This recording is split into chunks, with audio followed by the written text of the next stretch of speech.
दोस्तों, आज की कहानी है सासू माँ आप मेरी सासू माँ नहीं माँ हो।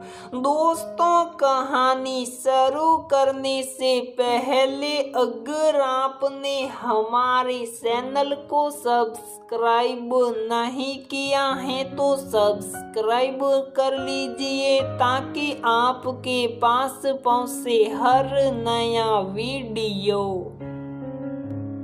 घड़ी में देखा तो नाश्ते का समय था। रिसा सारा काम छोड़कर नाश्ते की प्लेट लगाकर बैठी, लेकिन रह रह कर उसकी आंखों में आंसू झर बह रहे थे। उसकी सास को गुजरे हुए कुछ दिन ही हुए थे। रोती हुई आंखों से नाश्ते की प्लेट उठाते हुए रिसा अतीत की यादों में खो गई।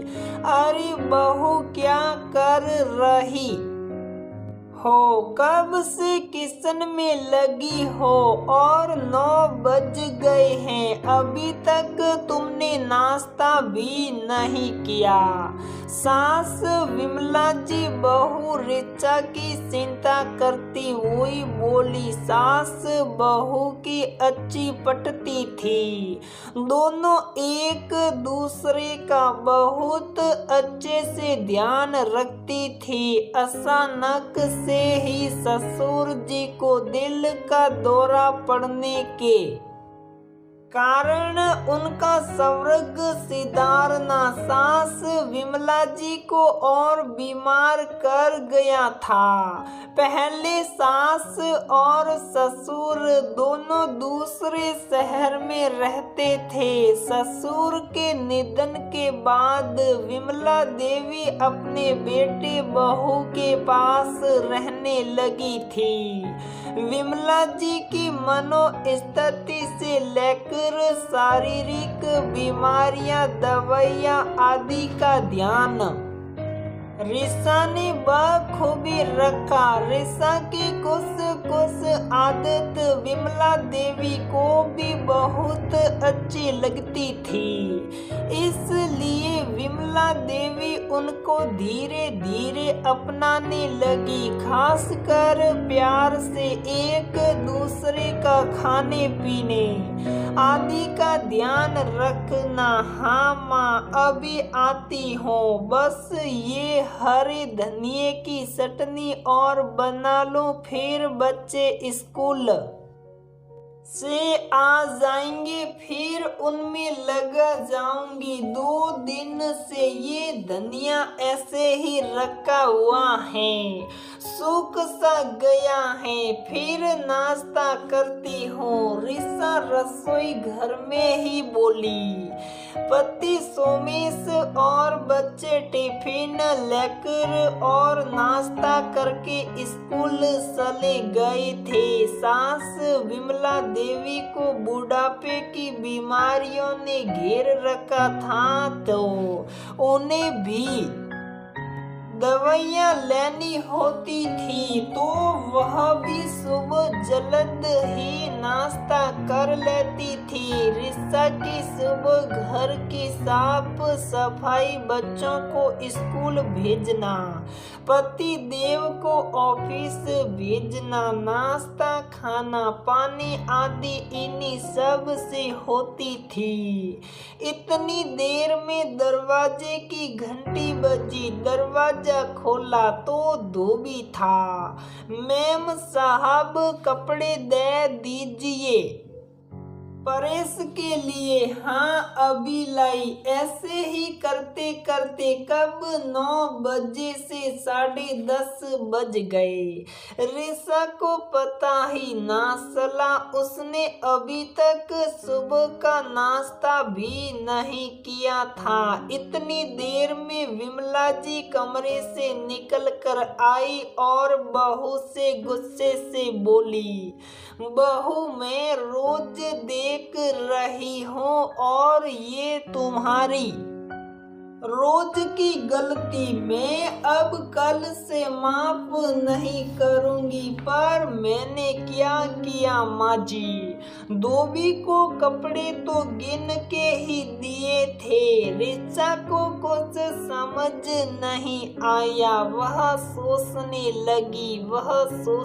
लगी कि मुझसे गलती कहाँ हुई। उसके दिमाग में सुबह से लेकर अब तक का पूरा काम घूम गया। वह सोचने पड़ गई कि मैंने तो ऐसा कुछ भी नहीं किया और कुछ भी नहीं कहा। लेकिन सासू माँ किस बात पर इतनी नाराज हो रही हैं, उसे कुछ समझ नहीं आया। पर माँ जी मेरी क्या गलती, वह हिचकिचाते हुए धीरे से बोली। मैं धोबी की नहीं तुम्हारे नाश्ते की बात कर रही हूँ। विमला देवी गुस्से में बोली, हम महिलाएं एक ही गलती रोज रोज दोहराते हैं। मैंने भी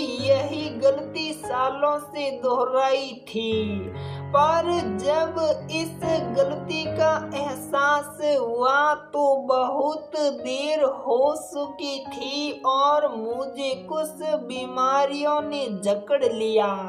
हम परिवार के सारे सदस्यों को तो समय से नाश्ता खाना पीना सब देते हैं, लेकिन हम खुद सवा अपना ध्यान नहीं रखते। तुम्हें पता है सुबह ज्यादा देर खाली पेट रहने से कई बीमारियां लग सकती हैं। हम महिलाओं की बस यही एक परेशानी है कि सारे घर को स्वस्थ रखने के लिए उनका काम समय से कर देंगे, लेकिन जहां अपने स्वास्थ्य की बात आई तो बहुत लापरवाही दिखाते हैं। ये सही नहीं है। जब हम सब अपना ध्यान रखेंगे तभी हम स्वस्थ रहेंगे और स्वस्थ रहकर ही परिवार के बाकी सदस्यों का ध्यान अच्छे से रख पाएंगे। काम का क्या है, पूरी जिंदगी का है काम तो, लेकिन इसका मतलब ये नहीं कि काम के चक्कर में हम अपने खाने पीने का रूटीन ही सेट ना करे। अरे काम तो हम अपना नाश्ता आदि करने के बाद भी कर सकते हैं। विमला देवी बहू को समझाई जा रही थी। उस दिन रिचा को अपनी सासू माँ में सास कम और माँ ज्यादा नजर आ रही थी, जिनसे वह जिंदगी भर काम आने वाली जीवन की एक नई सीख ले चुकी थी। दोस्तों, अक्सर हम महिलाओं के साथ यही होता है कि हम सब का ध्यान रख लेते हैं, लेकिन खुद का नहीं, और जिसके परिणाम स्वरूप हम बीमार हो जाते हैं। तो अगर जॉब 24 घंटों में से कुछ पल हम अपने लिए भी सुरा ले और समय पर नाश्ता खाना आदि खाए तो हम जिंदगी को बहुत ही अच्छे और स्वस्थ तरीके से जी सकते हैं। आशा करती हूँ आज से और अभी से ही आप भी ये सीख अपनी जिंदगी में उतारेगी।